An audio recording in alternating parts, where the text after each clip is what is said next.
আফা, একটা খবর শুনলাম, কি খবর শুনলা আবার? ডক্টর ইউনূস নাকি জাতিসংঘে যাবে। কিন্তু আমি তো এখনো পদত্যাগ পত্রে সাইন করে নাই। আফা, ছোট মুখে একটা বড় কথা কই, কিছু মনে করেন না। কি কথা?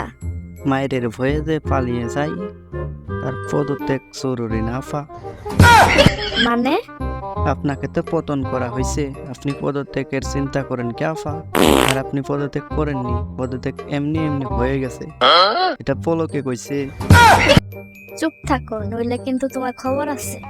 যেভাবে আপনি বিনা ভোটে প্রধানমন্ত্রী হয়েছেন, সেভাবেই বিনা পদত্যাগ পত্রে আপনার পদত্যাগ হয়ে গেছে।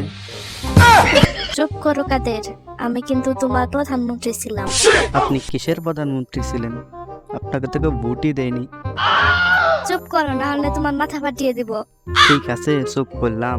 তো আর খালি একটা কথা কইব, কি কথা? আপনি কি মরার পরে কইবেন আমি মরণপত্রে সাইন করি নাই? তুমি রিয়েলিটি মানে নাও, তুমি রিয়েলিটি মানে নাও। এদিক চিন্তা ভাবনা না করে নিজের মানুষকে বাঁচাও, কারণ আমি জানি 12টা তোমার